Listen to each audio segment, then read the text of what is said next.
এটা মানে যে আর্থিক লেনদেন যে কোনো ব্যাংকের সাথে চেষ্টা করবেন করা। এবং আপনারা নিজেরাও জানেন যে দেশের কোন শ্রেণীর ব্যাংকগুলো ভালো মানের ব্যাংক।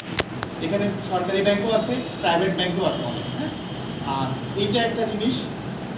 এছাড়াও আপনার অর্থ অনিরাপদ কোথায় হচ্ছে, আপনার ইনভেস্টমেন্ট যদি খারাপ হয়, আপনি এনজিওতে দিয়ে দিলেন ট্রিপল বেনিফিটের আশায়, ওই এনজিও দেখা 2 দিন পরে টাকা নিয়ে ভেঙে গেছে, হয় হচ্ছে না?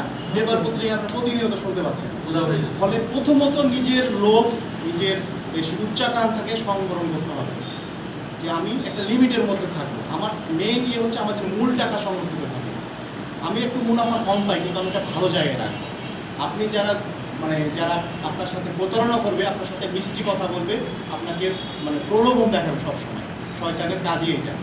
আমরা সেদিকে যাব না। আমরা সবসময় চেষ্টা করবো যে আমার অর্থের নিরাপদ কীভাবে হবে, কোথায় রাখলে আমার অর্থটা নিরাপদ থাকবে।